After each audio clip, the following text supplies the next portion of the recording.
शांति। 14 नवंबर 2023 बाबा के महावाक्य। मीठे बच्चे, मनुष्य को देवता बनाने की सर्विस में विघ्न जरूर पड़ेंगे। तुम्हें तकलीफ सहन करके भी इस सर्विस पर तत्पर रहना है, रहमदिल बनना है। प्रश्न: जिसे अंतिम जन्म की स्मृति रहती है, उनकी निशानी क्या होगी? उत्तर: उनकी बुद्धि में रहेगा कि अब इस दुनिया में दूसरा जन्म हमें नहीं लेना है और ना तो दूसरों को जन्म देना है। यह पाप आत्माओं की दुनिया है, इसकी वृद्धि अब नहीं चाहिए, इसे विनाश होना है। हम इन पुराने वस्त्रों को उतार अपने घर जाएंगे। अब नाटक पूरा हुआ। गीत। नई उम्र की कलियां। ओम शांति। बाप बैठ बच्चों को समझाते हैं कि तुम बच्चों को हर एक की ज्योति जगानी है।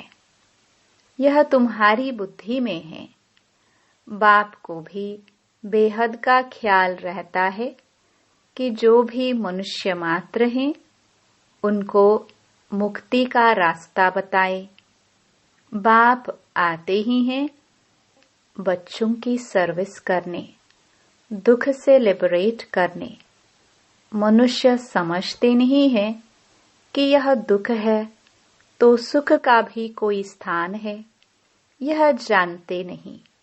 शास्त्रों में सुख के स्थान को भी दुख का स्थान बना दिया है।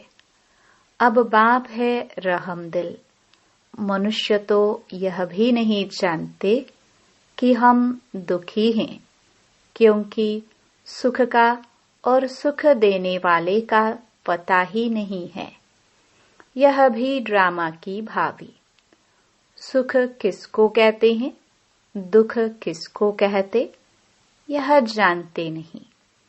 ईश्वर के लिए कह देते कि वही सुख दुख देते हैं, गोया उस पर कलंक लगाते हैं। ईश्वर जिनको बाप कहते हैं, उनको जानते ही नहीं। बाप कहते हैं कि मैं बच्चों को सुख ही देता हूँ। तुम अब जानते हो, बाबा आया है पतितों को पावन बनाने। कहते हैं मैं सबको ले जाऊंगा स्वीट होम। वह स्वीट होम भी पावन है। वहां कोई पतित आत्मा रहती नहीं। उस ठिकाने को कोई जानते नहीं। कहते हैं कि फलाना पार निर्वाण गया, परंतु समझते नहीं। बुद्ध पार निर्वाण गया तो जरूर वहां का रहने वाला था, वहां ही गया। अच्छा, वह तो गया, बाकी दूसरे कैसे जाए? साथ तो कोई ले नहीं गया। वास्तव में वह जाते नहीं। इसलिए सब पतित पावन बाप को याद करते हैं। पावन दुनिया दो हैं, एक मुक्ति धाम, दूसरा जीवन मुक्ति धाम। शिवपुरी और विष्णुपुरी। यह है रावणपुरी। परमपिता परमात्मा को राम भी कहते हैं। राम राज्य कहाँ जाता है तो बुद्धि परमात्मा की तरफ चली जाती है। मनुष्य को तो सब परमात्मा मानेंगे नहीं, तो तुमको तरस पड़ता है, तकलीफ तो सहन करनी पड़े। बाबा कहते, मीठे बच्चे, मनुष्य को देवता बनाने में, इस ज्ञान यज्ञ में विघ्न बहुत ही पड़ेंगे। गीता के भगवान ने गाली खाई थी ना, गालियां उनको भी और तुमको भी मिलती हैं। कहते हैं ना कि इसने शायद चौथ का चंद्रमा देखा होगा। यह सब है दंत कथाएं। दुनिया में तो कितना गंद है। मनुष्य क्या क्या खाते हैं, जानवरों को मारते हैं, क्या क्या करते हैं। बाप आकर इन सब बातों से छुड़ा देते हैं। दुनिया में मारा मारी कितनी है। तुम्हारे लिए बाप कितना सहज कर देते हैं। बाप कहते हैं कि तुम सिर्फ मुझे याद करो तो विकर्म विनाश हो जाएंगे। सबको एक ही बात समझाओ। बाप कहते हैं अपने शांति धाम और सुख धाम को याद करो। तुम असुल वहां के रहवासी हो। सन्यासी लोग भी वहां के लिए ही रास्ता बताते हैं। अगर एक निर्वाण धाम चला गया तो फिर दूसरे को कैसे ले जाएंगे? उनको कौन ले जाएगा? समझो, बुद्ध निर्वाण धाम में गया, उनके बौद्धि तो यहाँ बैठे हैं, उनको वापस ले जाए ना। गाते भी हैं जो पैगंबर हैं, सबकी रूह यहाँ है, यानी किस न किस शरीर में है, फिर भी महिमा गाते रहते। अच्छा, धर्म स्थापन करके गए, फिर क्या हुआ? मुक्ति में जाने लिए मनुष्य कितना माथा मारते हैं। उसने तो यह जप तप तीर्थ आदि नहीं सिखाया। बाप कहते हैं मैं आता ही हूँ सबकी गति सद्गति करने, सबको ले जाता हूँ। सतयुग में जीवन मुक्ति है, एक ही धर्म है, बाकी सब आत्माओं को वापस ले जाते हैं। तुम जानते हो वह बाबा है बागवान, हम सब माली हैं। मम्मा बाबा और सब बच्चे माली बन बीज बोते रहते हैं। कलम निकलती है, फिर माया के तूफान लग पड़ते हैं। अनेक प्रकार के तूफान लगते हैं। यह है माया के विघ्न। तूफान लगते हैं तो पूछना चाहिए, बाबा इसके लिए क्या करना चाहिए? श्रीमत देने वाला बाप है। तूफान तो लगेंगे ही। नंबर 1 है देह अभिमान। यह नहीं समझते कि मैं आत्मा अविनाशी हूँ, यह शरीर विनाशी है। हमारे 84 जन्म पूरे हुए। आत्मा ही पुनर्जन्म लेती है। घड़ी घड़ी एक शरीर छोड़ दूसरा लेना आत्मा का ही काम है। अब बाप कहते हैं तुम्हारा यह अंतिम जन्म है। इस दुनिया में दूसरा जन्म नहीं लेना है, न किसको देना है। पूछते हैं कि फिर सृष्टि की वृद्धि कैसे होगी? अरे इस समय सृष्टि की वृद्धि नहीं चाहिए। यह तो भ्रष्टाचार की वृद्धि है। यह रस्म रावण से शुरू हुई है। दुनिया को भ्रष्टाचारी बनाने वाला रावण ठहरा। श्रेष्ठाचारी राम बनाते हैं। इसमें भी तुमको कितनी मेहनत करनी पड़ती है। घड़ी घड़ी देह अभिमान में आ जाते हैं। अगर देह अभिमान में न आए तो अपने को आत्मा समझे। सतयुग में भी अपने को आत्मा तो समझते हैं ना। जानते हैं अभी यह हमारा शरीर वृद्ध हुआ है, उनको छोड़कर नया लेंगे। यहाँ तो आत्मा का भी ज्ञान नहीं है, अपने को देह समझ बैठे हैं। इस दुनिया से जाने की दिल उनकी होती है जो दुखी होते हैं। वहाँ तो है ही सुख, बाकी आत्मा का ज्ञान वहाँ रहता है। एक शरीर छोड़ दूसरा लेते हैं, इसलिए दुख नहीं होता। वह सुख की प्रारब्ध है। यहाँ भी आत्मा तो कहती है, फिर भल कोई आत्मा सो परमात्मा कह देते हैं। आत्मा है यह तो ज्ञान है ना, परंतु यह नहीं जानते कि हम इस पाठ से वापस जा नहीं सकते। एक शरीर छोड़ फिर दूसरा लेना जरूर है। पुनर्जन्म तो सब मानेंगे, कर्म तो सब कूटते हैं ना। माया के राज्य में कर्म विकर्म ही बनते हैं, तो कर्म कूटते रहते हैं। वहाँ ऐसे कर्म नहीं जो कूटने पड़े। अब तुम समझते हो कि वापस जाना है, विनाश होना ही है। बॉम्ब्स की ट्रायल भी ले रहे हैं, गुस्से में आकर फिर ठोक देंगे।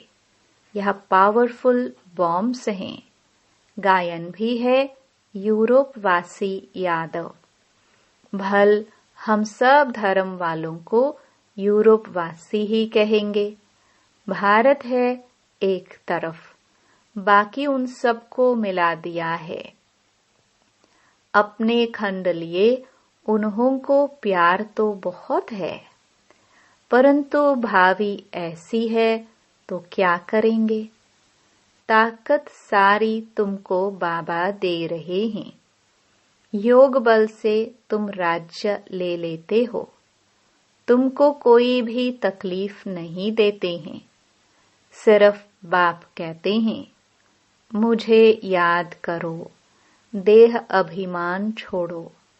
कहते हैं कि मैं राम को याद करता हूँ, श्री कृष्ण को याद करता हूँ, तो वे अपने को आत्मा थोड़ी समझते हैं। आत्मा समझते तो आत्मा के बाप को क्यों नहीं याद करते हैं। बाप कहते हैं, मुझ परमपिता परमात्मा को याद करो। तुम जीव आत्मा को क्यों याद करते हो।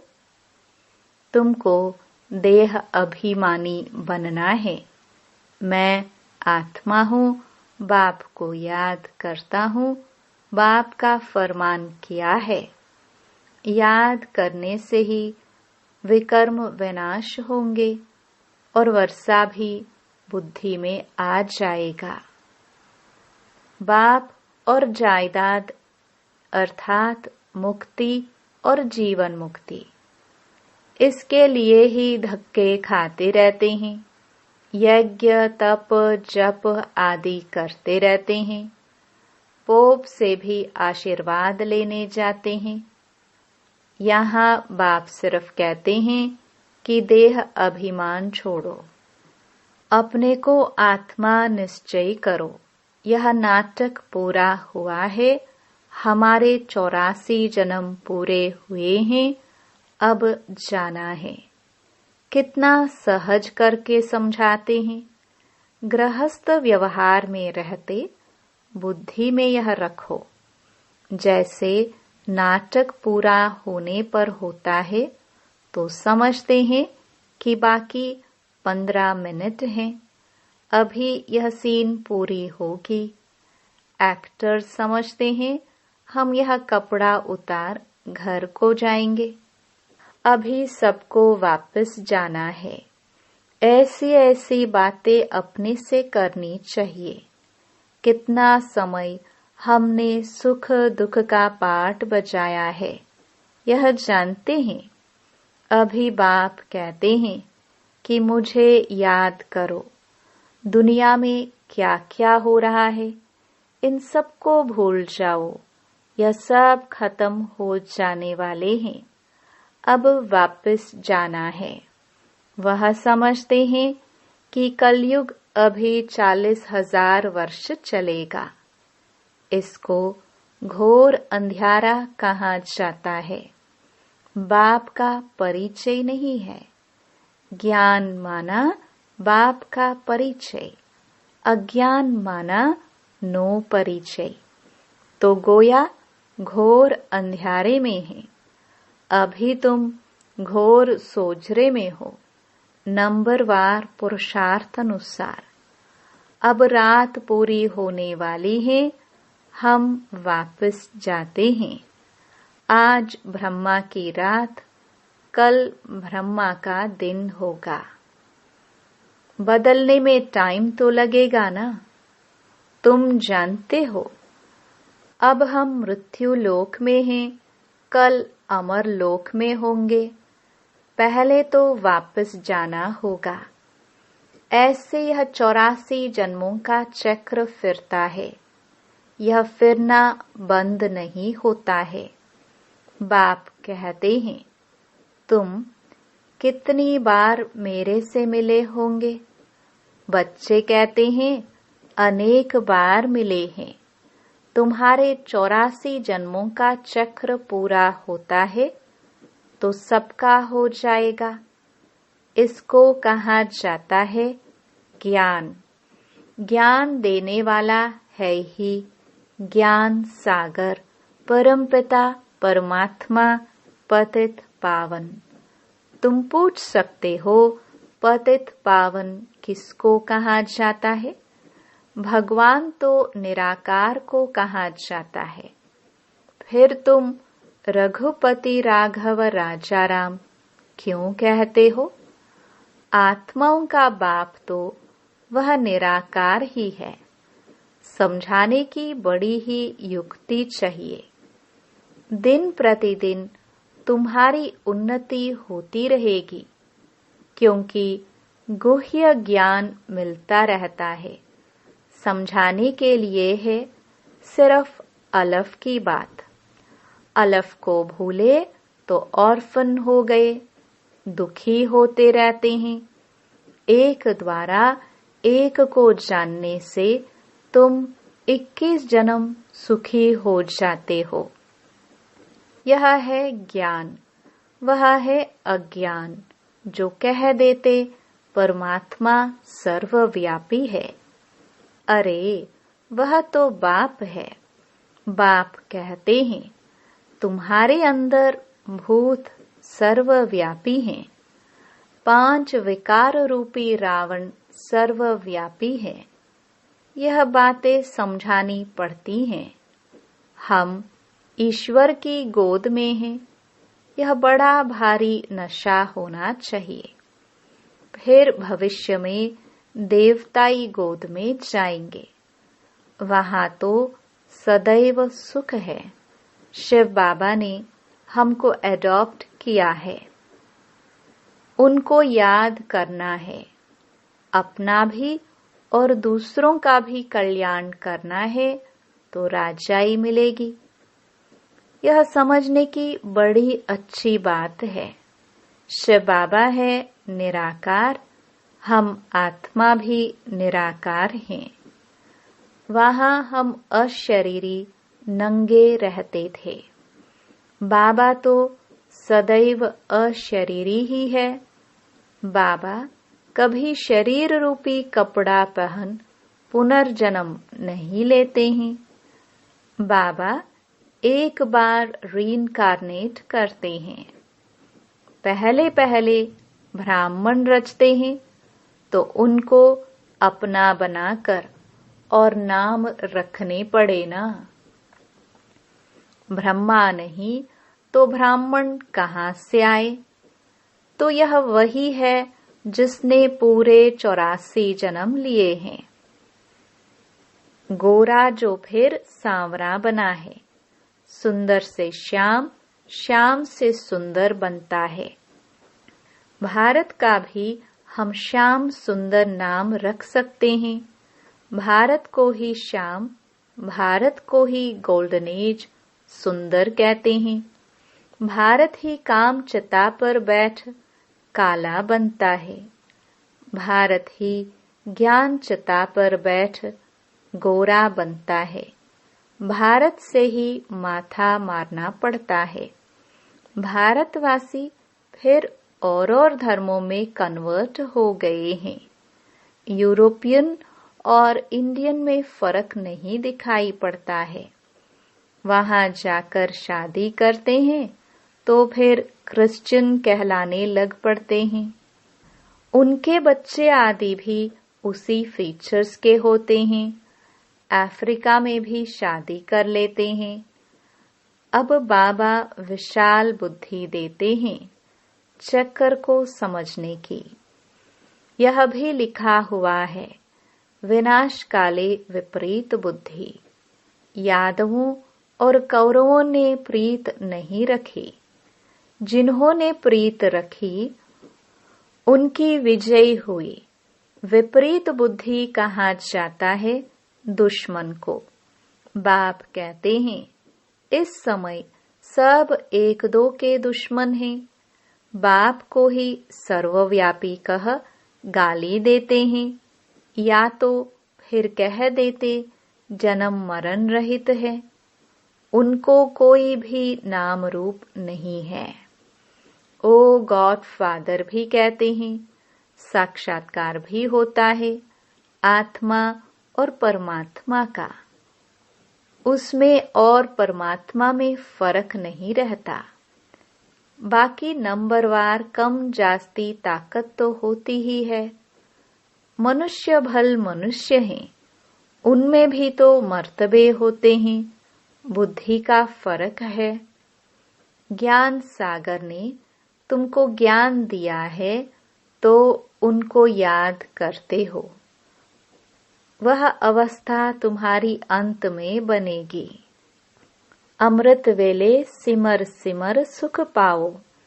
भल लेटे रहो परंतु नींद नहीं आनी चाहिए। अपना हटकर बैठना चाहिए। मेहनत है। वैद्य लोग भी दवाई देते हैं अमृत वेले के लिए। यह भी दवाई है। रचना बाप ब्रह्मा द्वारा ब्राह्मण रचकर पढ़ाते हैं। यह बात सबको समझानी है। अच्छा, मीठे मीठे सिखिल दे बच्चों प्रति मात पिता बाप दादा का याद प्यार और गुड मॉर्निंग। रूहानी बाप की रूहानी बच्चों को नमस्ते। धारणा के लिए मुख्य सार।